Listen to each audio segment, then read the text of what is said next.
Hello dear students, स्वागत है आपका इस वीडियो में। और इस वीडियो में हम करेंगे कक्षा 8 का प्रश्नावली 6.4 का प्रश्न नंबर 8 और 9 को। तो चलो हम स्टार्ट करते हैं और करते हैं अपना प्रश्न नंबर 8 का हल। सबसे पहले तो देखो, प्रश्न नंबर 8 में हमसे क्या पूछा गया है कि एक माली के पास 1000 पौधे हैं। इन पौधों को वह इस प्रकार लगाना चाहता है कि पंक्तियों की संख्या और कॉलम की संख्या समान रहे। इसके लिए कम से कम पौधों की संख्या ज्ञात कीजिए जिसकी उसे आवश्यकता हो। यानी कि डियर स्टूडेंट्स, इसमें जो हमें 1000 ये संख्या दी गई है, यानी 1000 जो ये पौधे हैं माली के पास, ये 1000 एक पूर्ण वर्ग संख्या नहीं है। ठीक है, तो इसलिए माली को क्या जरूरत है कि जितने वो कॉलम लगाना चाहता है उतने ही पंक्तियों की संख्या भी हो। तो इसलिए यहाँ पर 1000 एक पूर्ण वर्ग संख्या नहीं है। तो हमें इसमें क्या करना है, कहा गया है कि कितने और माली को पौधों की आवश्यकता पड़ेगी, यानी कि 1000 में और कितने पौधों को ऐड करेगा वो, जिससे उसको एक पूर्ण वर्ग संख्या मिल जाए।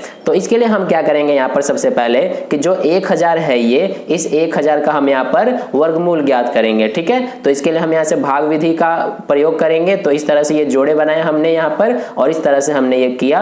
तो देखिए ये आपको आता होगा काफी अच्छे से। तो इस तरह से यहाँ पर सबसे पहले हम 3 से करेंगे। ये हमारा हो गया 3 3 9 और इसको घटाएंगे तो हमारे पास 1 बचेगा। और इस तरह से 3 का दोगुना यहाँ पर 6 आ गया। अब यहाँ पर इन दोनों जीरो को हमने उतार दिया और यहाँ पर 6 के साथ अब हम क्या करें, कौन सी संख्या लिखें जिसका गुणा करें तो 100 या फिर उससे कम आए। तो देखिए अगर 6 के साथ अगर हम 2 से करते हैं तो हमारा कितना आता है, 2 दूना 4 और 6 दूना का 12, 124, जो कि 100 से ज्यादा हो रहा है। तो इसीलिए हमें सिर्फ 1 से लेना पड़ेगा, यानी एक संख्या लेनी पड़ेगी। तो इस तरह से 1 1 कम 1 और 1 6 6, तो 61 आ गया हमारा। तो यहाँ पर भी 1 और यहाँ पे भी 1 और कितना आया है 61। तो इसको हमने यहाँ लिख दिया। अब इसको घटा देंगे हम यहाँ पर, तो देखिए हमारे पास कितना बचेगा, 9 और यहाँ से ये 3, तो 39 बच गया। यानी कि इसका मतलब समझ रहे हो आप कि इसमें हमें क्या है कि जो ये 31 आया है, ये 31 है, ये क्या है, वर्गमूल है किसका, 1000 में से हम 39 घटाएंगे उसका। तो यहाँ से 1000 में से अगर हम 39 घटाते हैं तो हमें यहाँ पर कितना मिलेगा, ये 1, ये 6 और ये 9, यानी 961। तो इस तरह से 961 का वर्गमूल 31 हो गया, यानी 31 का वर्ग क्या है, 961 है। ठीक है, अब 31 के बाद कौन सी संख्या होगी जिसका वर्ग होगा, तो आप कहेंगे 32 होगी। तो 32 का वर्ग कितना होगा, तो जैसा कि आप यहाँ पे गुणा करके देख सकते हैं, 32 का वर्ग जो आएगा, 2 दूना 4, 2 तिया 6, ये 3 दूना 6, 3 तिया 9, तो ये हमारे पास आ गया 1024, यानी 32 का वर्ग 1024 हो गया। तो इस तरह से यहाँ पर हमारे पास 1024 ये संख्या है, यानी कि 1000 में कितना जोड़ा गया है कि 1024 आया है। तो आप कहेंगे 24 जोड़ा गया है, तो इसका मतलब क्या है कि माली को और 24 पौधों की आवश्यकता होगी। ठीक है, तो इसलिए हम क्या करेंगे, यहाँ पर लिखेंगे सबसे पहले यहाँ अपना हल, यानी कि अपना उत्तर लिखेंगे कि क्योंकि 1000 एक पूर्ण वर्ग संख्या नहीं है। तो ये हमने लिखा कि क्योंकि 1000 एक पूर्ण वर्ग संख्या नहीं है, इसलिए क्या होगा हमारा कि 1000 में हम क्या करेंगे कि 24 जोड़ेंगे, यानी कि 1000 में 24 जोड़ने पर हमें एक पूर्ण वर्ग संख्या प्राप्त होगी। तो इस तरह से हम क्या कह सकते हैं कि यानी कि अगर हम 1000 में 24 जोड़ें तो हमें एक पूर्ण वर्ग संख्या प्राप्त होगी। अतः यहां से जो हमारा आंसर होगा कि हम लिखेंगे कि कम से कम 24 पौधों की आवश्यकता होगी माली को। ठीक है, तो इस तरह से हमने ये लिख दिया कि 24 पौधों की आवश्यकता होगी। ठीक है, तो इस तरह से ये हमारा आंसर हो गया। ये हमारा प्रश्न नंबर 8 का हल हुआ। अब चलिए प्रश्न नंबर 9 का हल करते हैं।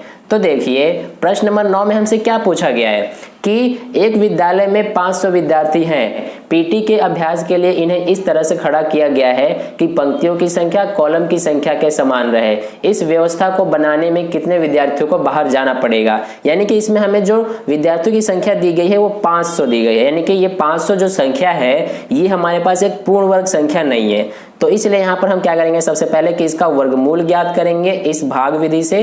तो ये हमने यहाँ से किया। तो इस तरह से ये 2 हम लेंगे संख्या, 2 का वर्ग हो जाएगा 4, इसमें से हमने इसको घटाया 1 बचा और 2 का दुगुना 4 लिखा हमने, और इस दोनों जीरो को यहाँ पर लिख दिया हमने, ठीक है। अब 4 है, 4 के साथ अगर हम 3 से गुणा करते हैं तो हमारे पास आता है 3 तिया 9, 3 चौक 12, 129 ज्यादा हो गया तो इसीलिए हम लेंगे 2, तो यहाँ पे आ जाएगा 2 दूना 4 और ये 2 चौक 8, 84 आया। तो इस तरह से यहाँ पे भी 2 और यहाँ पे भी 2, तो हमारे पास आया है 84। अब इसको हम घटा देंगे तो 10 में से 4 6, यहाँ पर 9 में से 8 1, यानी कि शेष पर हमारे पास 16 बचा है। तो इसलिए यहाँ पर क्या होगा हमारा कि 500 में से जो विद्यार्थी हैं 16 विद्यार्थी जाएंगे, तो हमारे पास क्या होगा कि पंक्तियों की संख्या और कॉलमों की संख्या समान होगी, यानी कि इसका आंसर जो है वो 16 हो जाएगा। तो इसलिए यहाँ पर हम लिख लेंगे कि क्योंकि 500 एक पूर्ण वर्ग संख्या नहीं है, इसलिए यहाँ पर क्या होगा कि हम 500 में से 16 घटाएंगे, यानी कि 500 में 16 घटाने पर हमें एक पूर्ण वर्ग संख्या प्राप्त होगी, ठीक है। तो इस तरह से हम क्या कह सकते हैं कि अतः 16 विद्यार्थियों को बाहर जाना पड़ेगा। तो इस तरह से हमारा ये प्रश्न नंबर 9 का हल हुआ। अब आप वीडियो को पॉज करके और ऐसे ही अपनी कॉपी में नोट कर सकते हैं, ये प्रश्न नंबर 9 का हल और ये हमारा प्रश्न नंबर 8 का हल। तो आई होप आपको दोनों प्रश्नों का हल काफी अच्छे से समझ में आया है। अगर समझ में आया है तो इस वीडियो को लाइक कर दें और अपने दोस्तों के साथ भी इस वीडियो को शेयर कर दें ताकि उन्हें भी इससे हेल्प हो। और कहीं पे भी कोई डाउट हो तो आप नीचे कमेंट करके मुझसे पूछ सकते हैं, मैं आपको समझाऊंगा। और पहली बार वीडियो देख रहे हैं तो चैनल को सब्सक्राइब कर लीजिए ताकि अगली वीडियो जैसे ही मैं अपलोड करूं उसका नोटिफिकेशन सबसे पहले आपको मिल जाए, ठीक है। तो फिर मिलते हैं नेक्स्ट वीडियो में, तब तक के लिए अपना ध्यान रखें, धन्यवाद।